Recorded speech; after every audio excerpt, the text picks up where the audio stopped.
अस्सलाम वालेकुम, good morning, सुबह बखैर, सलाम है। सुबह प्रोग्राम जागो लाहौर के साथ मैं हूँ इस प्रोग्राम की मेज़बान सिद्रा मुनीर। उम्मीद है कि आप सब लोग जहाँ कहीं भी होंगे बिल्कुल ठीक ठाक होंगे। शानदार सी छुट्टी गुजार कर खूब रेस्ट करके मैं वापस आ चुकी हूँ और फुल एनर्जी के साथ मैंने अपने नए हफ्ते का आगाज़ भी कर लिया है। नाज़रीन, ये हफ्ता बहुत ख़ास रहने वाला है क्योंकि इस हफ्ते शहर में कुछ खास एक्टिविटीज़ होने जा रही है। एक तो जिलानी पार्क में आज सुबह 11 बजे गुले दाऊदी की नुमाइश का इफ्तिताह होने जा रहा है और ये खूबसूरत फूल पूरा हफ्ता आपको वेलकम कहने के लिए वहां मौजूद रहेंगे। तो आप भी अपने इस पूरे हफ्ते के प्लान में से जरा सा वक्त निकालकर रेस कोर्स पार्क का जरूर रुख करिएगा क्योंकि गुले दाऊदी की नुमाइश बहुत खूबसूरत सजाई गई है। जबकि दूसरी जानिब ये हफ्ता सियासी हलचल भी ला रहा है जी अपने साथ, जिसका आगाज पहले ही हो चुका है पीडीएम की सूरत में, लेकिन अब लाहौर में नून लीग खासी मुतहरिक दिखाई दे रही है। मरियम नवाज मुख्तलिफ यूसीज का रुख कर रही हैं, कारकुनों रहनुमाओं को मुतहरिक कर रही हैं और ये सब सियासी गर्मा गर्मी 13 दिसंबर के जलसे को कामयाब बनाने के लिए की जा रही है। आज भी शहर में नून लीग की जानिब से सियासी सरगर्मियां शेड्यूल की गई हैं। नाज़रीन,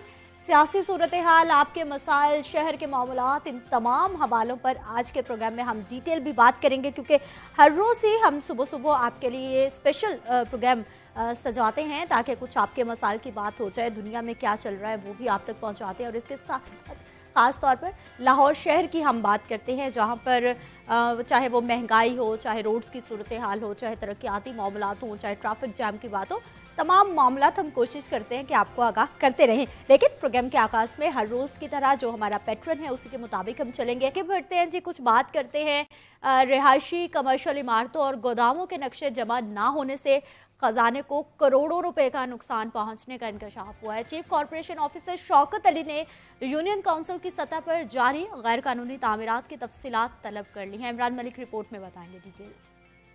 बल्दी अजमा ने गैर कानूनी तामीरात करने वालों के गिर्द शिकंजा कस लिया। रिहायशी और कमर्शियल इमारतों और गोदामों के नक्शे जमा न होने से खजाने को करोड़ों का नुकसान। Chief corporation officer Shaukat Ali ने यूसी सतह पर गैर कानूनी तामीरात की तफसीलात तलब कर ली। डिप्टी रेगुलेशन ऑफिसर और असिस्टेंट प्लानिंग ऑफिसर 3 रोज में तफसीलात जमा करवाने के पाबंद। 9 जोन में एएमओ प्लानिंग और डीएमओ रेगुलेशन से गैर कानूनी तामीरात की तफसीलात मांग ली गयी। रावी जोन के एएमओ प्लानिंग और डीएमओ रेगुलेशन को 34 यूनियन काउंसिल से मुतल्लिक रिपोर्ट करना होगी। गंजबख्श जोन की 34, समनाबाद जोन की 31 यूनियन काउंसिल से रिपोर्ट तलब की गई। इलामा इकबाल जोन की 41, नेशतर जोन की 31, गुलबर्ग की 25, अजीज भट्टी जोन की 23 यूनियन काउंसिल शामिल। शालामार जोन की 30 और वाहका जोन में 25 यूनियन काउंसिल्स में गैर कानूनी तामीरात की रिपोर्ट तलब की गई। गैर कानूनी तामीरात के मालिकान, तामीरात की नौयत और मौजूद स्टेटस से मुतल्लिक रिपोर्ट मांगी गई। मालिकान ने बिल्डिंग प्लान जमा कराया या नहीं, तमाम तफसीलात जमा करना होंगी। Chief corporation officer Shaukat Ali का कहना है कि तफसीलात जमा न कराने वाले अफसरान के खिलाफ तादीबी कार्रवाई की जाएगी। कैमरा टीम के साथ इमरान मलिक, लाहौर न्यूज।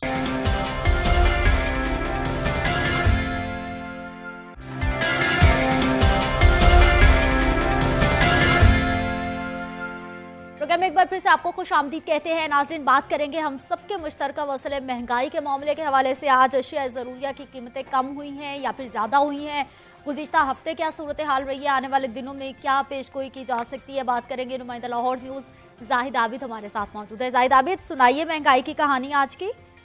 आज बिल्कुल महंगाई के हवाले से अगर देखें तो कोई बहुत बड़ा रिलीफ मिलता तो नज़र नहीं आ रहा आवाम को। गुज़श्ता एक हफ्ता जो उसमें थोड़ी सी कीमतें कम ज़रूर हुई हैं, लेकिन असल मसला यह है कि कीमतें कम होने के बावजूद भी इतनी ज़्यादा हैं कि जो कि लोगों की जेब पे भारी है। मसलन टमाटर अगर 180, 190 या 200 रुपये किलो बिक रहा था, अब वो 140 या 150 रुपये किलो बिक रहा है। तो एक आम शख्स के लिए 140 या 150 रुपये टमाटर खरीदना मुमकिन नहीं है। लेकिन कागजों में यही जाहिर होगा कि महंगाई कम हुई है, यकीनन कम हुई है, लेकिन अभी भी जेब पे भारी है। प्याज अगर 70 या 80 रुपये किलो मिल रहा है तो वो यकीनन महंगा मिल रहा है। वो कि 100 के मुकाबले में 80 रुपये सस्ता है, लेकिन उसकी महंगाई, उसकी कुव्वत खरीद जो आवाम की है वो ख़त्म हो चुकी है। लोगों के पास इस वक्त खरीदारी के लिए पैसे नहीं है। जो असल मसला लोगों को बन रहा है वो खरीदारी के लिए उनके पास पैसा ना होना बन रहा है। इसी तरह जो अदरक है, अदरक इस वक्त 575 रुपये कल सरकारी रेट था अदरक का, और मार्केट में 600, 650 रुपये, यानी कि तकरीबन 180 से 160 रुपये पाव अदरक कल फरोख्त हुआ है। अब ऐसी चीज़ें हैं जो कि लाजमी कहीं ना कहीं चाहिए होती हैं। असल में मसला ये आ रहा है कि जो आटे और चीनी का बहरान था उसमें कुछ ऐसी चीजें की गई कि जिसका फायदा सिर्फ और सिर्फ उन लोगों ने उठाया जो कि दिहाड़ी लगाना चाहते थे, कि फैसलों में ताखीर की गई, दरामद में ताखीर की गई, जिसकी वजह से जो हमें ये बताइए कि आप सरकार के रेट लिस्ट की बात कर रहे हैं जो कि सरकार की जानिब से जारी किए जाते हैं, लेकिन सरकार के रेट लिस्ट पर तो इम्प्लीमेंटेशन नहीं होता। वो जो मार्केट में मसनूई महंगाई है उसके तूफान ने आवाम को बहुत परेशान कर रखा है, उसको कंट्रोल करने के लिए क्या कुछ किया जा रहा है? कोई प्लान चल रहा है इंतजामिया की जानिब से?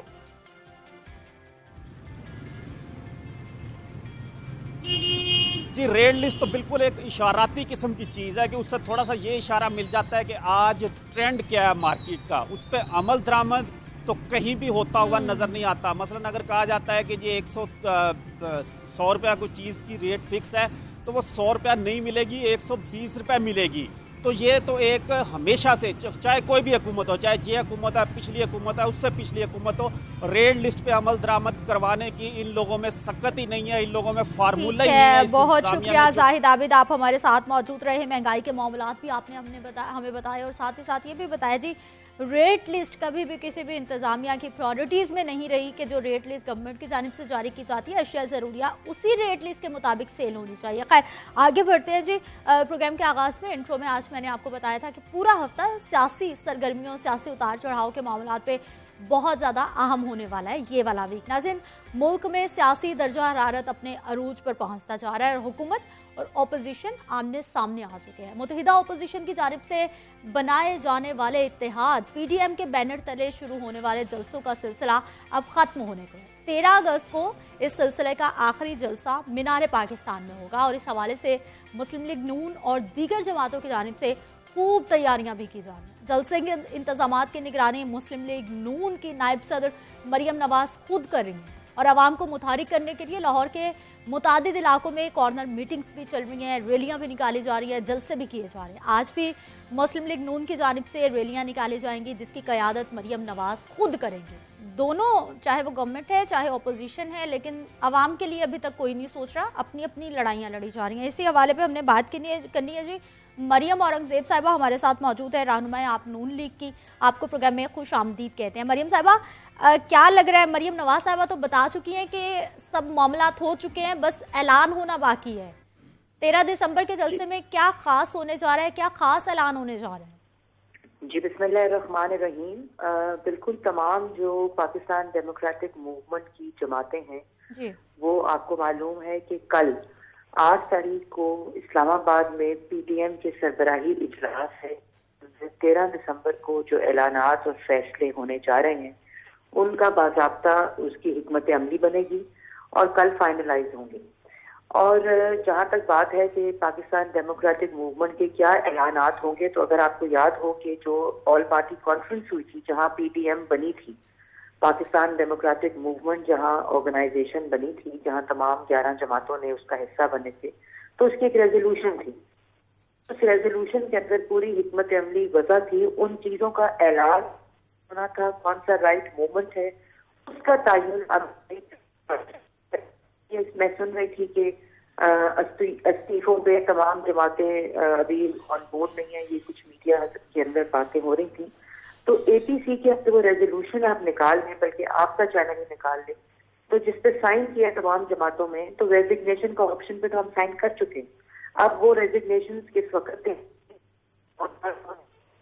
का इख्तितामी जो फेज है वो 13 दिसंबर को और उसके बाद एक लड़काना का सिलसिला है मरियम साहिबा 13 दिसंबर को। मरियम साहिबा, हमें ये बताइए कि अब गिरफ्तारियां भी हो रही हैं, जलसे जुलूस रोकने के लिए कहीं ना कहीं रास्ते में हर्डल्स भी खड़ी करने की कोशिश की जा रही है। इस पर नून लीग का क्या लाहेअमल होगा, पीडीएम का क्या होगा और इनसे जलसों को कितना फर्क पड़ेगा? नून लीग का जो लाहेअमल है इन एफआईआर पे, वो तो आपको पता होना चाहिए कि 2.5 साल मुझे सजाए मौत की चक्कियों में रह आए हूँ, जो अपने वालिद के साथ जेल में रह आए हूँ, जो जिस किस्म का सियासी इंतजाम 2.5 साल में हमने देखा, उनको एफआईआर से तो कटाने की जरूरत नहीं, लेकिन हमने ये फैसला किया है कि उन एफआईआर को हम फ्रेम करा के लगाएंगे, बिकॉज ये सर्टिफिकेट्स हैं उस जमहूरियत की और वोट को इज्जतों की तहरीक में जो हमारे लिए काबिल ख़बर। फर्क कोई नहीं पड़ेगा जलसों जुलूसों पे? जलसों जुलूसों में फर्क आप देख लें, इसी तरह की एफआईआर गुजरांवाला में कटी, इसी तरह की FIR कोयटा में कटी, इसी तरह FIR कटी और हर जगह दूसरे से बड़ा हुआ। और यही वो FIRों का तसलसल है, क्योंकि ये हुकूमत जो है सिलेक्टेड है, मैंडेट लेकर नहीं आई। आटा चीनी चोर है, बिजली गैस चोर है, वोट चोर है, और तो इस वक्त डाका डाला जा रहा है, दोनों हाथों से इस मुल्क को लूटा जा रहा है। ये FIR के अलावा और कुछ पार्टी नहीं सकती। मैंने कल इमरान साहब को भी ये मशवरा दिया था, वो कह रहे थे जलसे नहीं होंगे। मैंने कहा था ये जलसा तो मतलब इस्तीफिया पे आ गई है, तुसी उस बारे में सोचो। इसलिए ये जो इस किस्म की हरकत हैं ये फाशिस्ट हुकूमत करती है, क्योंकि इनको फ्रीडम ऑफ एक्सप्रेशन, इजहार राय पर पाबंदी जो है वो 2.5 साल से इन्होंने लगाई हुई है। तो हम इन चीजों से डरने वाले नहीं। जलसा होगा 13 दिसंबर को होगा, मीनारे पाकिस्तान पे होगा। मरियम साहबा, पीटीएम क्या टाइम फ्रेम दे रही है? पहले तो कहा जा रहा था जी दिसंबर भी गवर्नमेंट नहीं देख पाएगी, अब क्या लाहेअमल अपनाया जा रहा है, क्या कहा जा रहा है पीटीएम के प्लेटफॉर्म से? जी बिल्कुल, जिस तरह हमने कहा जलसा हो तो होंगे, तरफ से इंशाल्लाह तमाम हुए 13 दिसंबर को भी होंगे। और अब जो टाइम फ्रेम है उसका तयन कल 8 दिसंबर की जो मीटिंग है, सदराही इजलास है, अगली जो लॉन्ग मार्च की और इस्तीफों की जो डेडलाइन है और जो मशवरा है इस बारे में कि वो कब देना है, वो इंशाल्लाह कल उसका तयन होगा। ठीक है, बहुत शुक्रिया मरियम औरंगजेब साहिबा, आप हमारे साथ मौजूद रही, आपके वक्त का। अखलाक अहमद बाजवा, आपका भी बहुत शुक्रिया। सियासी दर्जा हरारत मुसलसल चढ़ता जा रहा है। नून लीग भी बात करने को अभी तैयार नहीं है और उसके साथ साथ जो है वो पीडीएम तहरीक चलाई जा रही है, ऑपोजिशन जलसे कर रही है। आखिरी जलसा इतवार को होने जा रहा है, लेकिन उसके बाद रैलियों का ऑप्शंस मौजूद है, बताया जा रहा है जी इस्तीफों का ऑप्शंस मौजूद है। लेकिन जराए खबरें ये भी दे रहे हैं कि नून लीग तो इस्तीफों पे बाजिद है, लेकिन अभी बहुत सारी दूसरी पार्टीज हैं और इवन के नून लीग के भी कुछ ऐसे लोग हैं जो कि इस्तीफों के मामले पर अभी नहीं आ रहे। उनको लगता है कि अभी ये बहुत जल्द है, पहले एक हालात को बनाना चाहिए, कोशिश करनी चाहिए, उसके बाद इस्तीफों वाला लास्ट ऑप्शन होगा। हालांकि जो हमारे बहुत सारे सीनियर तज्जियाकार हैं उनकी जानिब से भी ये बताया जा रहा है जी अवाम का इस वक्त कोई नहीं सोच रहा, ये लोग अपनी अपनी लड़ाई लड़े हैं और ये बड़ों की अशराफिया की लड़ाई है जिसमें हमेशा अवाम पिसती है, अभी भी अवाम ही पिसेगी। वापस आते हैं शॉर्ट ब्रेक के बाद।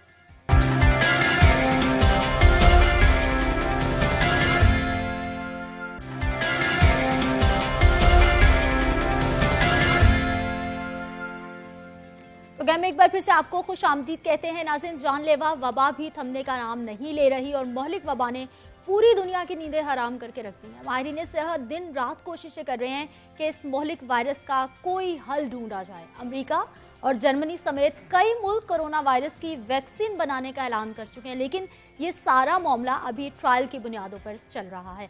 मोहलिक वबा के इलाज की खोज में पाकिस्तानी माहिरीन सेहत भी किसी से पीछे नहीं है, कोशिशों में दिन रात लगे हुए हैं। पाकिस्तानी डॉक्टर्स और माहिरीन सेहत ने भी दोस्त मुल्क चीन के साथ मिलकर वैक्सीन तैयार कर ली है और वैक्सीन के हतमी मरहले के ट्रायल में शमूलियत के लिए हजारों रजाकारों ने रिसर्च अस्पतालों का रुख भी करना शुरू कर दिया। ये पहली मर्तबा है कि पाकिस्तान इस किस्म के ट्रायल में शिरकत कर रहा है। वैक्सीन केन साइनोबायो और बीजिंग के इंस्टीट्यूट ऑफ बायोटेक्नोलॉजी चाइना ने मुश्तरका तौर पर तैयार की और पहले मरहले में 10,000 लोगों को वैक्सीन लगाने का ऐलान किया गया था, जिनमें 9,000 लोगों को वैक्सीन की डोज दे दी गई है। और अब हुकूमत ने कोविड-19 वैक्सीन के क्लिनिकल ट्रायल के लिए रजाकारों की तादाद में तकरीबन 2 गुना इजाफा कर दिया, क्योंकि मकामी आबादी की शमूलियत से होने वाली तहकीक के नमूने का हजम बहुत मायने रखता है, बहुत इंपॉर्टेंट होता है। इसी तरह वैक्सीन के लिए रजाकारों की तादाद को 10,000 से बढ़ाकर 18,000 कर दिया गया है। ताहम ये फैसला भी किया गया है कि ट्रायल रवामा मुकम्मल कर लिए जाएंगे ताकि वैक्सीन की रजिस्ट्रेशन का अमल शुरू किया जा सके। माहिरीन का कहना है कि वैक्सीन के मुख्तलिफ नस्लों पर मुख्तलिफ असरात, मुख्तलिफ नताइज मुरतब हो सकते हैं, इसलिए पाकिस्तानी अवाम पर वैक्सीन की अफादियत देखना बहुत बेहतर होगा। गवर्नर पंजाब चौधरी मोहम्मद सरवर और उनकी अहलिया ने भी वैक्सीन के ट्रायल के लिए खुद को रजाकाराना तौर पर पेश किया था, जिसके बाद यूएचएस ने कोरोना की trial vaccine governor Punjab Chaudhry Mohammad Sarwar और उनकी अहलिया को लगा दी गई है। कोरोना वैक्सीन के क्या नताइज सामने आ रहे हैं, ट्रायल कब तक मुकम्मल हो जाएगा, हमारे जो है यहाँ पर इसकी एफिकेसी कितनी है, क्या हालात चल रहे हैं, इन तमाम मामलात पे बात करेंगे। और आज सुबह बताया जा रहा है कि वजीर दाखिला ने भी ये वैक्सीन लगवाई है रजाकाराना तौर पर, उन्होंने भी खुद को पेश किया है। हमारे साथ मौजूद है जी बात करने के लिए प्रोफेसर डॉक्टर जावेद अकरम साहब हैं, वाइस चांसलर हैं अब यूनिवर्सिटी ऑफ हेल्थ साइंसेज के। इस प्रोग्राम में आपको खुश आमदीद कहते हैं। नुमाइंदा लाहौर न्यूज़ बिलाल चौधरी हमारे साथ मौजूद है। बिलाल, आपको भी प्रोग्राम में खुश आमदीद कहते हैं। डॉक्टर साहब, सबसे पहले तो हमें बताइए कि ये रज़ाकाराना तौर पर लोग खुद को पेश कर रहे हैं, हमारी कौम का कैसे जज्बा है? ज़्यादातर लोग अप्रोच कर रहे हैं, खुशी खुशी आ रहे हैं कि हमें वैक्सीन में, इस ट्रायल में इन्वॉल्व किया जाए? बहुत शुक्रिया, आपने बड़ा अच्छा इंट्रो में सारा कवर कर दिया। हमारी कौम में मेरा ख्याल है जज्बे की तो कभी भी कमी नहीं रही और अल्हम्दुलिल्लाह वो हमारा बहुत ही एक काबिल फ़ख्र एज ए पाकिस्तानी रिस्पॉन्स है। चाहे वो अर्थक्वेक हो, चाहे वो डेंगी हो, चाहे अब कोविड की सूरत में कोई आफत आए, तो मेरा ख्याल है कि हम सब अपनी और अपने घर वालों की और पूरी पाकिस्तानियों की जान बचाने के लिए हर काम करते हैं, चाहे वो ब्लड की डोनेशन हो या कुछ हो। ऑब्वियसली जो आपको पता ही है कि इस वक्त हम बहुत तशवीश सूरत हाल से गुज़र रहे हैं और उसकी वजह हमें भी वो भी पता है कि जब हमने इम्प्लीमेंट किए SOPs या लॉकडाउन्स किए या अपने आप को महदूद कर लिया, घरों तक दफातर बंद हो गए, उस वक़्त ये बहुत अच्छी कंट्रोल हो गई। लेकिन जब हमने इनको छोड़ दिया, हमने ये समझा कि जब कम हुई है तो ये समझा गया कि ये ख़त्म हो गई है और अब हम मुबर्रा हो गए और सेलिब्रेशन शुरू हो गई और कोरोना वॉरियर शुरू हो गए और कोरोना हीरो शुरू हो गए, तो लोगों ने ये परसीव किया कि अब आज़ाद हो गए हैं वो। तो जब ये सोचा गया तो सियासतदानों ने अपनी सियासत शुरू कर दी, जो हमारे उलमा हजरात हैं उन्होंने जलसे शुरू कर दिए, मजालिस शुरू कर दी और इसी तरह सारी एक्टिविटी रिज्यूम जब हुई और शादियाँ 2-2 हज़ार लोगों की फिर शुरू हो गई, तो फिर इसने ज़ाहिर है वेंजेंस के साथ आई, क्योंकि ये गई नहीं थी, ये सिर्फ कम हुई थी। और कम इसलिए हुई थी कि मैंने और आपने और तमाम आपके देखने सुनने वालों ने अपनी ज़िंदगी में एक तब्दीली ले आए थे। वो तब्दीली उन्होंने छोड़ दी, मास्क पहनना छोड़ दिया, फ़िज़िकल डिस्टेंसिंग छोड़ दी और हैंड हाइजीन भी छोड़ दी। तो ज़ाहिर है इस वक्त अनफॉर्चुनेटली आपके प्रोग्राम के दौरान 1 घंटे में कम से कम 4 लोगों की डेथ हो चुकी होगी, तो ये बहुत ही सीरियस सूरत हाल है और मैं समझता हूँ कि ये अभी अगले 3 साल ऐसा ही रहना है। तो हमें अगर बच्चे की शादी प्लान करनी है, कुछ भी प्लान करना है, कोई नया घर बनाना है, कोई सेलिब्रेशन करनी है, तो हमें बर्थडे वगैरह ये वो बिल्कुल अव्वल तो करनी नहीं चाहिए अननेसेसरली, ये करनी है तो फिर बिल्कुल सादगी से करें जो सुन्नत रसूल के मुताबिक हो। डॉक्टर साहब मुसलसल वही बात कर रहे हैं कि हमें एक नई नॉर्मल लाइफ इंट्रोड्यूस अपनी ज़िंदगियों में करवानी चाहिए और फिर उस पर इम्प्लीमेंटेशन भी करना चाहिए। बिलाल, हम वैक्सीन पे स्पेशली आज बात कर रहे हैं और लोगों की गैर संजीदगी जो है वो हर मामले में हम लोग देख रहे हैं। हमें ये बताइए कि अब ये हमारे जो बड़े बड़े लोग हैं, जैसे कि बेगम गवर्नर साहब ने भी खुद को रज़ाकाराना तौर पर पेश किया वैक्सीन के लिए। जी बिल्कुल सदरा, वैक्सीन का इशू अभी तक पूरी दुनिया में रिजॉल्व नहीं हुआ। ये जो फाइजर कंपनी है उनकी जानिब से वैक्सीन बना ली गई है, लेकिन अभी अमेरिकन जो इदारा FDA उससे अप्रूव्ड के मराहल में है। जब FDA जो फूड ड्रग अथॉरिटी जब उसको अप्रूव्ड करेगी, फिर उसके बाद फाइजर जो कि मल्टीनेशनल कंपनी है पूरी दुनिया में है, तो फिर वो पहली कंपनी होगी जो कि अपनी वैक्सीन को लॉन्च करेगी। उसके बाद बकाया रशिया है, चाइना है, यूरोप के कई ममालिक है जो अपनी वैक्सीन बना रहे हैं। और जिस तरह आप बात करी हैं कि वैक्सीन जो हम यूनिवर्सिटी ऑफ हेल्थ साइंसेज में पाकिस्तान में जिस पे ट्रायल हो रहा है वो बेसिकली चाइना की है। उस पर स्टडी जो है वो कैनेडियन रिसर्चर भी स्टडी कर रहे हैं और पाकिस्तानी जिस तरह प्रोफेसर जवेद अकरम साहब उनके प्रिंसिपल इन्वेस्टिगेटर हैं वो भी उस पर रिसर्च कर रहे हैं। अब आपको पता है कि वैक्सीन जब कोई भी बनती है उसके मुख्तलिफ ट्रायल्स होते हैं, ट्रायल 1, ट्रायल 2 और ये ट्रायल 3 में है। लेबॉर्ट्री ट्रायल होता है, फिर उसके बाद एनिमल ट्रायल होता है, फिर अब ये ह्यूमनली जो ट्रायल है आखिरी होता है जो हाँ ये इस वक्त जारी है। फिर इसकी अभी इसकी जो स्टडी है ये नहीं कि आज हमें वैक्सीन लगी। मैं आपको बताता चला जाऊँ कि जवाहिर साहब ने इम्प्रेस किया, मुतमिन किया, मुझे भी किया, गवर्नर पंजाब को भी किया, मैंने खुद भी लगवा लिया है और गवर्नर पंजाब और उनकी अहलिया ने भी लगवा लिया। इसके अलावा बड़े हायर अप्स हैं जिन्होंने ये लगवा लिया।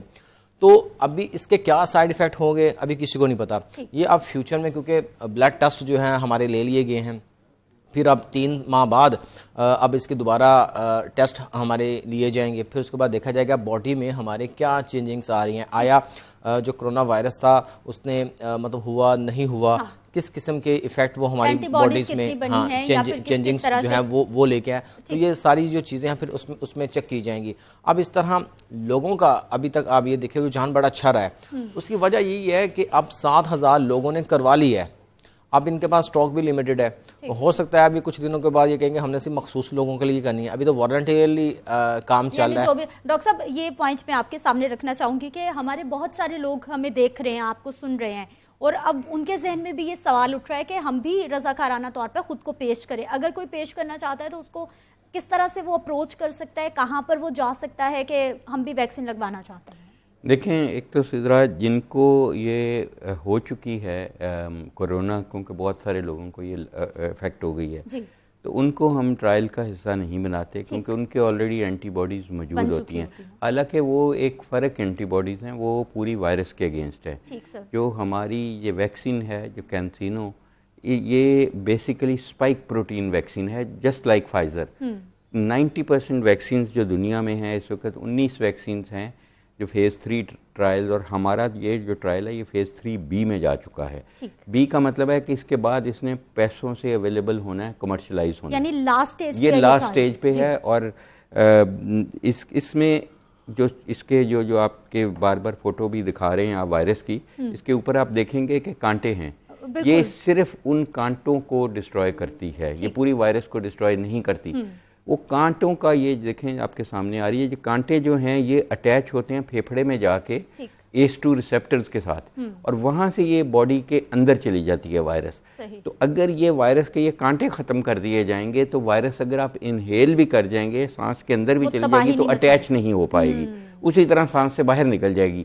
तो ये इसके लिए जो हमें प्रोटीन्स करनी पड़ती हैं, ये ग्लाइकोप्रोटीन S है जो जिससे ये बनी है। तो हमें glycoprotein S antibodies, spike antibodies करनी पड़ती हैं जो बिल्कुल फ़र्क हैं उन एंटीबॉडी से जो आपको जब हो जाता है तो डेवलप होती हैं, जो कि अक्सर 90% लोगों में बड़ी जल्दी लूज़ कर जाते हैं। लेकिन वो एक सेकंड स्टेज होगी कि हम उनको भी लगाएंगे।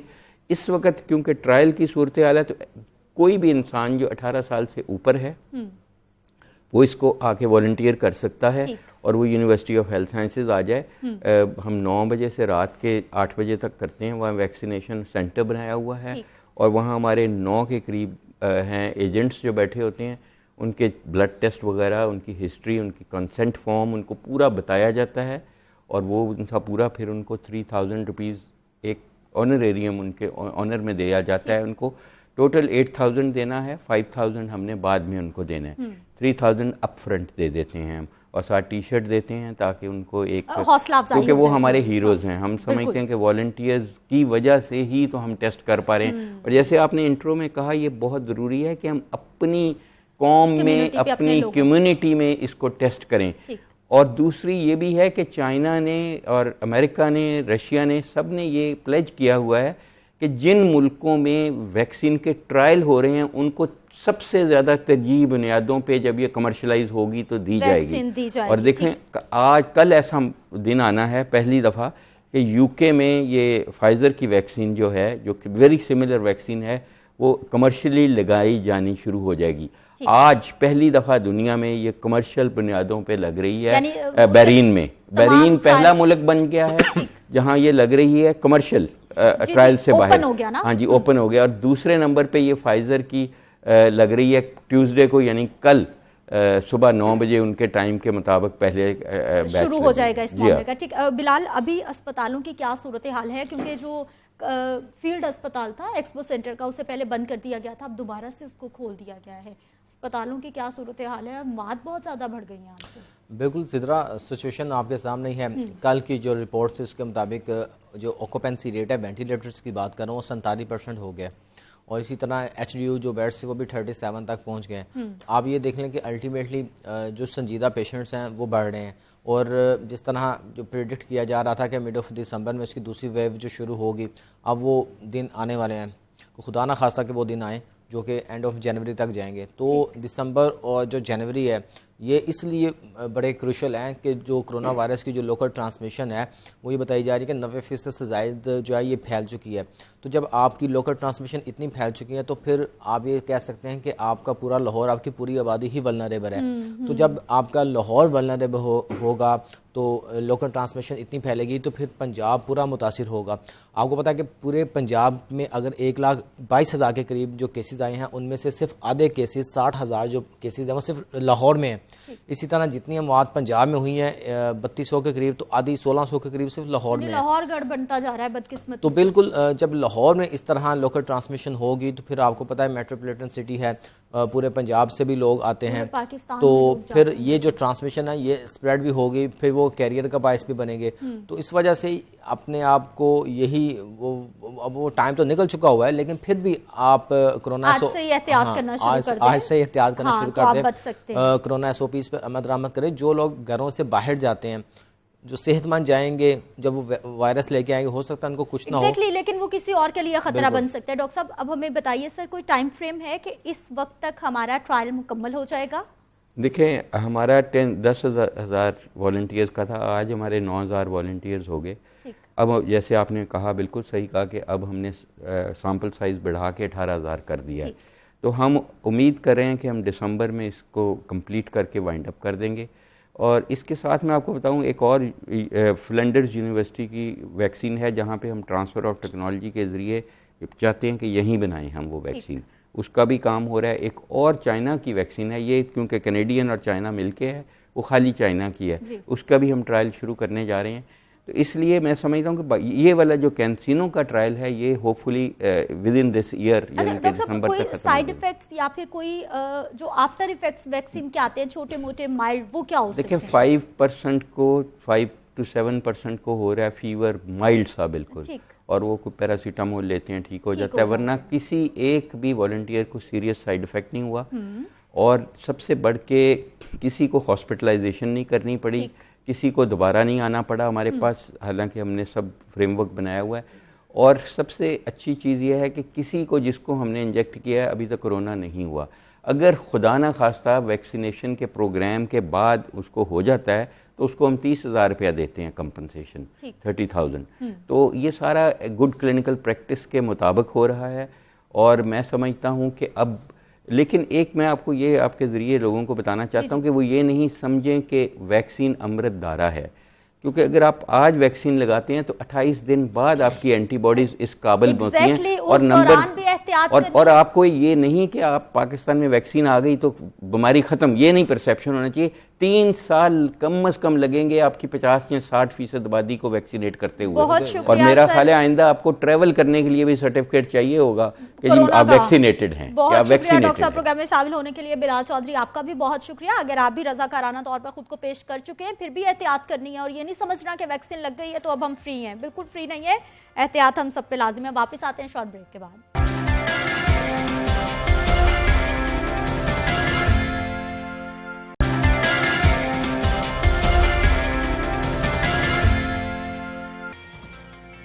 प्रोग्राम में एक बार फिर से आपको खुश आमदीद कहते हैं नाजरीन। कोरोना वायरस की वबाई सूरत हाल है और ऐसे में इंसानी ज़िंदगी में बहुत बड़ी बड़ी हमने तब्दीलियां भी देखी हैं, रूटीन लाइफ चेंज होती जा रही है। जहाँ ज़िंदगी के दीगर शोबे मोहलिक वायरस की वजह से बहुत ज़्यादा मुतासिर हुए हैं, वहीं घर का एक बड़ा इंटरेस्टिंग सा माहौल भी बन गया है। रहने सहने खाने पीने के अंदाज में भी वाज़ेह तब्दीलियाँ देखी जा रही हैं। कोरोना वायरस की पहली लहर के दौरान लगने वाले लॉकडाउन और दूसरी लहर के दौरान रेस्टोरेंट्स पर लगने वाली पाबंदियों ने घर में किचन के काम को बहुत ज़्यादा बढ़ा दिया। किचन बहुत ज़्यादा आबाद हो गया। मौलिक वायरस की दूसरी लहर में शिद्दत आने के बाद हुकूमत पंजाब की जानिब से होटल्स, कैफेज, रेस्टोरेंट्स के अंदर बैठकर खाना खाने पर मुकम्मल पाबंदी कर दी गई है। ताहम रेस्टोरेंट, होटल और तमाम किस्म के फूड पॉइंट्स को खाने पीने के इंतजाम सिर्फ खुली जगहों पर करने की इजाज़त दी गई है। फैसले के मुताबिक खाने के लिए बैठने का इंतजाम SOPs के मुताबिक करना बहुत ज़्यादा ज़रूरी होगा।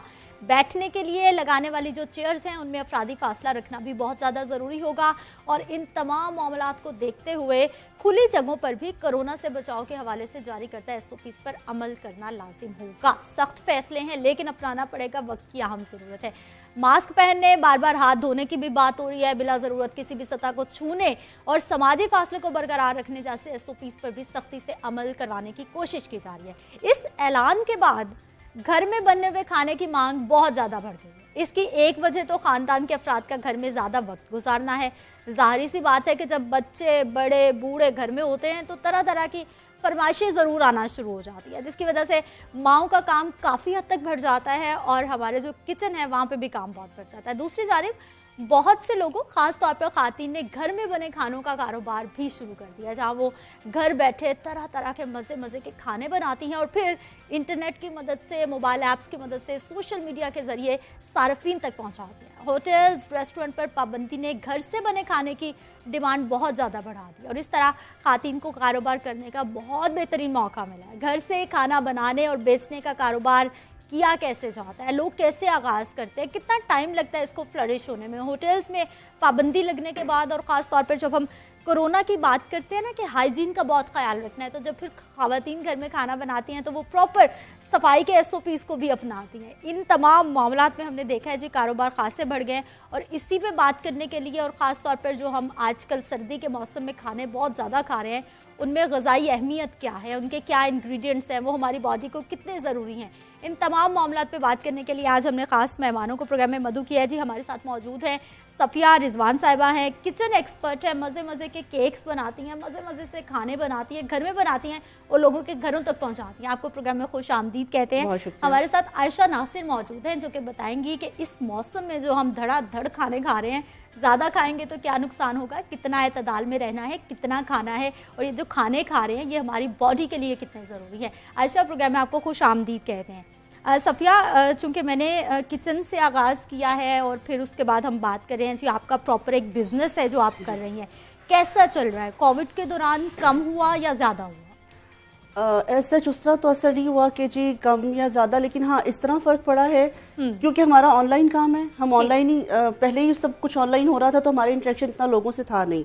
लेकिन एक्चुअली फ़र्क इस तरह पड़ा है कि जो गैदरिंग्स बड़ी हो रही थी, ज़्यादा बड़ी पार्टीज हो रही थी, लोग 2-3 टीयर्स वाले केक बनवा रहे थे, अब वो छोटी गैदरिंग्स है, मतलब गेट टुगेदर, छोटा सा फैमिली का फंक्शन है, तो फिर वो छोटे केक्स पे आ गए, कप केक्स पे आ गए हैं, तो या डिजर्ट्स डिफरेंट तरह के जैसी डिमांड होती है लोगों की, तो फिर ये चीजें बन रही हैं ज्यादा। अच्छा सफिया, सर्दी के मौसम में और खास तौर पर ये जो मौसम चल रहा है इसमें डिमांड बढ़ती है?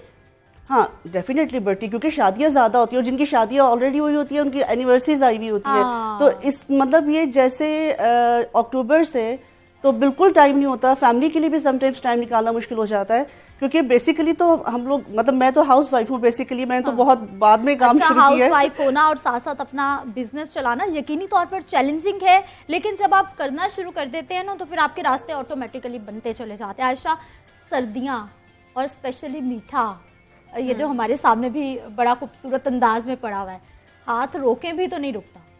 सिद्रा, हमने पहले भी एक दफ़ा शो में डिस्कस किया था कि सर्दियों में हमारे पास खाना ही ऐसा होता है जो कि वेट को बढ़ाता है, क्योंकि जो ओमेगा 3 है वो फैट बनाता है और फैट का काम है बॉडी को इंसुलेट करना सर्दी के से। तो जितनी फिश, ड्राई फ्रूट वगैरह है, इसका ऑलरेडी काम ये है कि उसने बॉडी में फ़ैट बढ़ाना है। नेले पे दैला हम वो गाजर का हलवा, डिज़र्ट्स वगैरह का इस्तेमाल जो है वो सर्दियों में बढ़ा देते हैं। अब आम रूटीन में तो चलो फिर ये चल जाता था, वैसे तो मैं कहती हूँ वज़न आपका बढ़ रहा है, इसका मतलब ये है कि बहुत सारी बीमारियाँ आ रही हैं।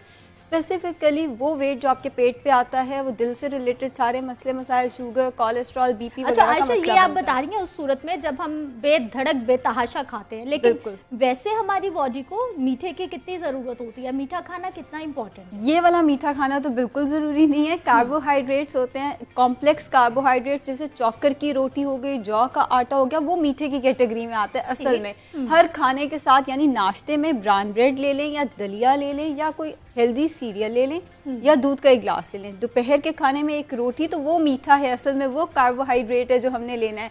और इसी तरह रात में रोटी या ब्राउन राइस, वो बेसिकली कार्ब्स हैं जो हमें चाहिए। इसके अलावा अगर बहुत मीठे की क्रेविंग हो रही है तो फ्रूट, क्योंकि उसके अंदर नेचुरल शुगर है, फ्रुक्टोज। एग्जैक्टली। और आयशा से हम ये भी जानेंगे कि चाहे आप डाइट कर रहे हैं, कुछ प्लान आपने बना रखा है, उसमें भी भाई एक चीट डे तो होता ही है ना हफ्ते में, तो उस दिन भी तो हम खा सकते हैं ना कुछ मीठा जिसे कि ज्यादा कहते हैं। हमें सफिया ये बताइए कि मैं आपका थैंक यू भी करूंगी कि आपने इतना अच्छा, ये हमारे कैमरामैन भाई आपको जरा क्लोज करके दिखाएंगे कि इतनी अच्छी ये हमारे लिए कपकेक्स बना के रही हैं। स्पेशली लाहौर न्यूज़ को इन्होंने याद रखा है, उसके लोगों को बहुत फोकस किया है, बिल्कुल जैसा आप हमारी स्क्रीन पे देखते हैं। सफिया, कपकेक्स की डिमांड ज़्यादा या फिर बड़े बड़े केक्स की डिमांड ज़्यादा? नहीं, आजकल कपकेक्स, ब्राउनीज, इनकी डिमांड ज़्यादा है। उसकी रीज़न शायद ये है कि बच्चे घर पे, छुट्टियां, क्योंकि ऑनलाइन क्लासेस है तो एक तरह से छुट्टियां ही चल रही हैं, वो ज़्यादा टाइम घर पे होते हैं, तो उनकी ये डिमांड ज़्यादा होती है। तो केक्स भी बन रहे हैं, लेकिन वही मैंने जैसे कि पहले कहा कि छोटी गैदरिंग्स हो रही है तो छोटे केक्स पे आ गए लोग, तो ये अभी सर्दियों में आजकल ब्राउनीज और इन चीज़ों का ज़्यादा ट्रेंड है। फ्लेवर सबसे ज़्यादा कौन सा डिमांड किया जाता है? चॉकलेट। बच्चे तो चॉकलेट से डिफरेंट, चॉकलेट में ही इतनी वेराइटी है, कोई मेरे ख्याल है 50 के करीब तो आप फ्लेवर करके दे सकते हैं लोगों को चॉकलेट्स में ही डिफरेंट, क्योंकि हमारा कस्टमाइज काम है। तो कस्टमाइजेशन एक्चुअली यही होती है कि आप डिमांड के मुताबिक और लोग आपको सिखाते हैं कि ये ऐसा चाहिए, ऐसा चाहिए, ऐसा डिफरेंट फ्लेवर। मैं बाज़ वक़्त खुद मुझे काम करने में मजा आ रहा होता है जब कोई नई चीज, कोई नया फ्लेवर आप क्रिएट करते हो तो मजा आता है। एग्जैक्टली, सीखने का अमल तो कभी खत्म नहीं होता। आप किसी भी लाइन में हो, चाहे आप डॉक्टर हो, चाहे आप किसी भी लाइन में हो, लेकिन आपका सीखने का अमल तो चलता रहता है। अच्छा। हाँ, ये है कि मदर्स के ऊपर आजकल बहुत बर्डन है। हाँ। वो बहुत पीस रही है कि बच्चों की डिमांड, क्योंकि मैंने देखा है कि मोस्टली जो हाउसवाइफ्स हैं वो कोशिश करती हैं कि बच्चों को बाहर से कुछ ही मंगवा के दें। तो वो फिर अभी आप देखें कि ज्यादा जो क्लासेस भी हो रही हैं उनमें मेजॉरिटी हाउसवाइफ्स की है। आपके ज्यादातर क्लाइंट्स वो हैं जो कि अपना बिजनेस कर रहे हैं, वो चेक करते करते इतना खा जाते हैं कि बेचारों को मोटापा आ जाता है। देखिए, बेकरी फील्ड ऐसी है कि कपकेक्स या केक उस मौके पे जाना है जो कोई स्पेशल ओकेजन है। हाँ। किसी की एनिवर्सरी है, किसी का बर्थडे है। मैंने अपने बर्थडे पे जब कपकेक्स ऑर्डर किए थे, मैंने भी किए थे, ज़ाहिर इंसान है, हमने भी बर्थडे सेलिब्रेट करनी। मैंने 10 दफ़ा कहा था जायका बहुत अच्छा होना चाहिए। हाँ। क्योंकि जायके पे आप कॉम्प्रोमाइज़ नहीं कर सकते। अब उसको एक दफ़ा चखना है, फिर उसको दूसरी दफ़ा चखना है, फिर उसको तीसरी दफ़ा चखना है।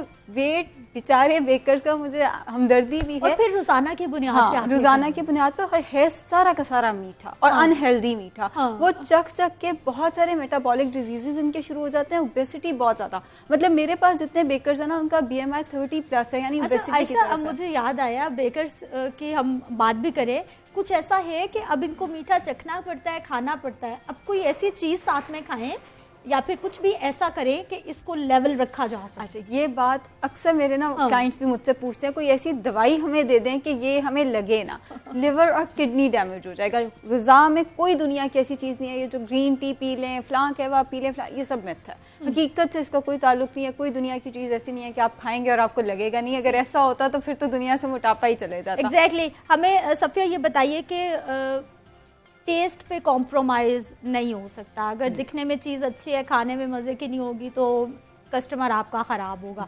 हमें ये बताइए कि डिजाइनिंग कितनी इंपॉर्टेंट है कपकेक्स की या केक्स की? आजकल सबसे ज्यादा आपको कार्टून डिमांड्स आ रही हैं, क्या डिमांड्स आती हैं? डिफरेंट होती है, डिपेंड करता है। जैसे कि आजकल तो सीजन है, लोग बर्थडेज भी बहुत सेलिब्रेट करते हैं और वेडिंग्स होती हैं, फिर एनिवर्सरीज। मोस्टली जो वेडिंग्स और एनिवर्सरी के केक्स होते हैं वो फ्लोरल होते हैं। ठीक। और उसका समटाइम्स मटेरियल उसका कलेक्ट करना इतना मुश्किल हो जाता है, क्योंकि मैं जो अपने डेकोरेशन में चीज़ें इस्तेमाल करती हूँ मोस्टली मैं बाहर से मंगवाती हूँ। अब जैसे पीछे फ्लाइट्स वगैरह बंद थी तो कुछ ऐसे shortage all over the world problem थी, मतलब पूरी दुनिया में शॉर्ट था जो सामान हम लोग अपने इसमें इस्तेमाल कर रहे थे। बहुत मुश्किल से जाके वो मसला एक हल हुआ है। और अब ये है कि होता ज़्यादा ही है कि कार्टून्स बच्चे ज़्यादा लाइक करते हैं तो उनकी वो डिमांड होती है। और फिर डेफिनेटली कोई भी कम्प्रोमाइज नहीं करता। शुरू में जब ये नया काम स्टार्ट हुआ, खवातीन के लिए घर में बैठे बैठे इस तरह से अपना कोई भी, चाहे वो बेकिंग का कर लें या फिर वैसे कुकिंग का कोई बिजनेस कर लें, कितना अच्छा आइडिया है। कितना टाइम लगता है कि उसको चमकाने में, उस बिजनेस में, अपनी PR बनाने में?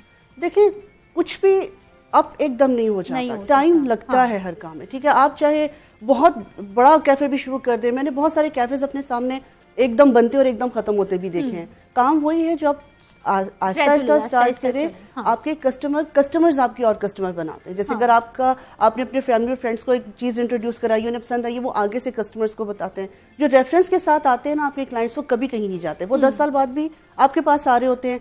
और मसला ये है कि आप अपने इंग्रेडिएंट्स पे कम्प्रोमाइज कभी ना करें, आप अपने टेस्ट पे कम्प्रोमाइज कभी ना करें। मेरे पास ऐसे भी आते हैं कस्टमर्स जो जी हमारा बजट नहीं है, हमें इतने पैसों में ये कम कर दें, लेकिन मसला ये है कि फिर आप मुझसे डिमांड करें कि मैं चीज़ों की क्वालिटी गिरा दूं, क्योंकि अगर आप क्वालिटी इंग्रेडिएंट इस्तेमाल करते हैं तो आप घर पे आप खुद सादा केक बना के देखें, अगर आप क्वालिटी इंग्रेडिएंट्स इस्तेमाल करते हैं तो कॉस्ट किधर चली जाती है। Exactly, तो आप कैसे आप बेकर से आप तवक्को करते हो कि जी टेस्ट भी अच्छा हो, डेकोरेशन भी अच्छी हो और पैसे भी कम हो, ये पॉसिबल नहीं होता ना, हर चीज नहीं पॉसिबल हो सकती। बिल्कुल साथ साथ चलती है। आयशा, अभी सर्दी का मौसम है, हमें ये बताइए कि हमारे मील प्लान्स क्या होने चाहिए, एतदाल में रह के हमने किस तरह से खाना है, और पेट भर के जो खाने वाला आप हमें बता रही होती हैं कि छोटे छोटे पोर्शंस लें तो आप ठीक रहेंगे।